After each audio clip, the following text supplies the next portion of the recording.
Semua orang menyalahkanku. Selamat datang di channel Anyong, selamat mendengarkan. Tail menyarankan untuk membunuh mereka semua, tapi Canggu tidak mau. Bagaimana jika Utara ikut campur? Bagaimana jika gagal? Nyawa saudara akan terancam. Tapi Tail masih bersikeras dan memerintahkan untuk membunuh mereka.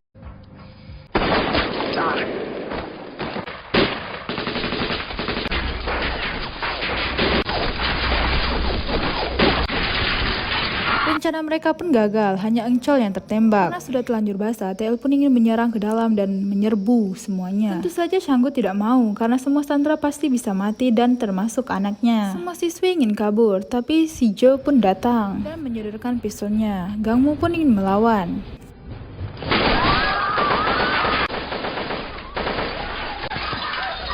Gangmu hampir mengalahkan si Jo, tapi tiba-tiba Suho pun datang. Jo pun ingin menembak Gangmu, tapi Suho pun melarangnya. Mereka sudah menipu kita 2 kali, kata si Jo. Jangan buang-buang peluru kita, kau harus tenang. Jika kau terus begini, aku tidak akan membutuhkanmu lagi. Semua sandera disuruh kembali ke kantin. Gangmu pun diletak di ruangan yang terpisah. Canggu mendapat telepon bahwa semua mata-mata mati termasuk Profesor Han. Dan korban di pihak kita 1 orang tewas dan 4 terluka. Dan itu termasuk Yongnu, kakaknya Yongro, anaknya Canggu. Tapi Canggu malah memerintahkan jangan beritahu dulu keluarga korban. Tail menyuruh Pak An memberitahu media bahwa Profesor Han tewas saat membelot ke utara. Tapi Canggu malah menyuruh untuk memberitahu bahwa kita berusaha menyelamatkannya saat dia diculik Korea Utara. Mereka berdua selalu beradu pendapat. Canggu yang tidak ingin ambil risiko, tapi Tail selalu ingin cepat dan tanpa berpikir panjang. Suho menyuruh Yungro membawa kotak P3K dan mengikutinya. Karena melihat tangan Yungro terluka, Suho pun ingin mengobatinya. Tentu saja Yungro menolaknya. Tapi Suho masih tetap mau membersihkan luka Yungro. Jika kau merasa kasihan padaku sedikit saja, tolong lepaskan mereka. Kumohon, biarkan mereka pergi, kata Yungro. Besok akan ada dokter yang merawat luka Encol, dan aku akan membebaskanmu agar kita impas karena kamu telah merawatku beberapa hari ini. Yungro pun kembali dengan tangan diperban. Teman-teman yang lain melihat itu dan membicarakan Yungro. Kasihan sekali melihat Yungro karena tidak ada orang yang berpihak dengan dia. Canggu pun menelpon Suho dan mengatakan bahwa ada seseorang yang tidak setuju dan itu semua adalah kesalahan. Angkatan Laut menemukan kapal rekanmu dan mereka tewas, begitu juga dengan Profesor Han. Suho pun mengatakan jika kami tidak bisa keluar hidup-hidup dari sini, aku akan membunuh semua sandera. Suho pun teringat perkataan ayahnya bahwa Suho lah harapannya dan harus menyelesaikan misi ini apapun yang terjadi. Jo mengatakan kita gagal dalam misi ini, kita harus membunuh mereka semua dan meledakkan diri. Terlalu dini untuk itu, kita harus kembali dengan keadaan hidup-hidup, kata Suho. Jo mengatakan satu-satunya cara mempertahankan kehormatan pemimpin kita adalah dengan meledakkan diri. Aku yang memutuskan, kata Suho, aku pemimpinmu. Kau itu pengecut yang memohon ampun demi nyawamu meski ditipu 2 kali. Kau pikir partai mempercayaimu, kata Jo. Jo pun menyodorkan pistolnya dan Suho pun langsung menembaknya dan memperingati Jo, jika kau tidak mematuhi perintahku lagi seperti kau yang mengikutiku ke sini, aku akan membunuhmu. Encol pun pingsan, senapannya pun jatuh. Dengan sigap Nona O langsung mengambilnya dan menyodorkannya ke Suho. Tangga.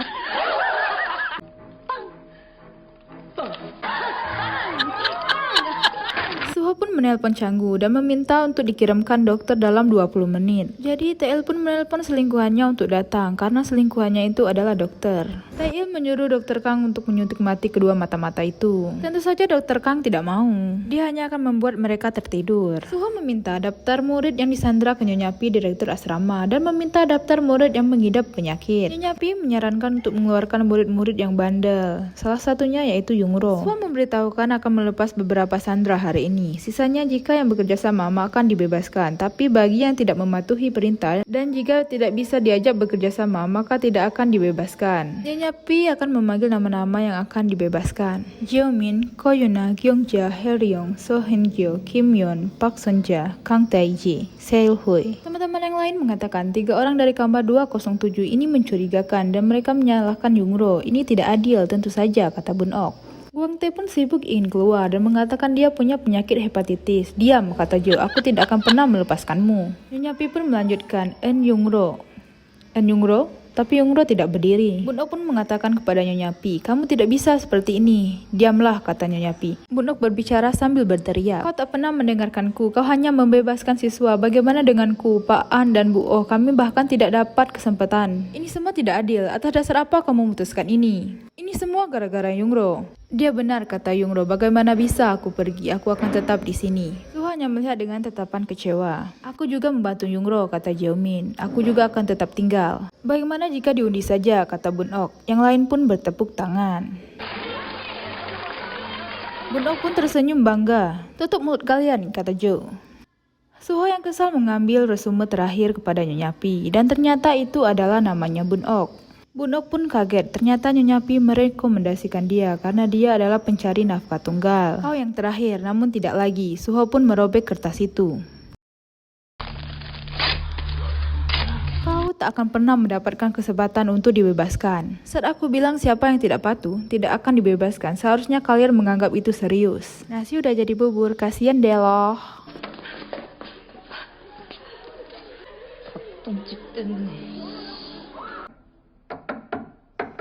Gangmu memberikan kode dengan ketukan. Dia memberitahu bahwa dia dikurung di ruangan yang lain, sedangkan yang lain disandera di ruangan kantin. Hana meminta bantuan kepada Dr. Kang. Dia ingin menyelipkan pistol. Dia ingin memberikan pistol itu kepada Gangmu. Hana dan Dr. Kang pun masuk ke dalam asrama. Di saat mereka masuk, barang-barang diperiksa oleh Joe. 가방 열어. Hampir saja ketahuan. Dr. Kang meminta bantuan siswa yang perawat untuk membantunya. Tetapi, di saat Dr. Kang dan Suho bertemu, sepertinya mereka saling mengenal. Dr. Kang pun mengobati Jo dan Eunchol. Dan Suho pun memilih sandera yang akan dibebaskan secara acak, tanpa menyebutkan nama. Jadi para agen di luar, Changgu dan Taeil pun tidak tahu siapa yang dipanggil. Apakah salah satunya ada Yungro? Tapi tiba-tiba Yuna sesak napas dan Nyonya Pi meminta Yuna dibebaskan kepada Suho. Dan yang lainnya juga minta dibebaskan. Suho pun menyuruh mereka diam dan bertanya siapa yang mau mati terlebih dahulu. Yungro tiba-tiba berteriak, "Apa hakmu memutuskan siapa yang boleh hidup? Aku saja sudah cukup, biarkan mereka pergi." "Sudah aku bilang, hanya aku yang boleh memutuskan," kata Suho. Yungro pun berteriak, "Kau, pergilah. Ini asrama kami. Dasar komunis bodoh."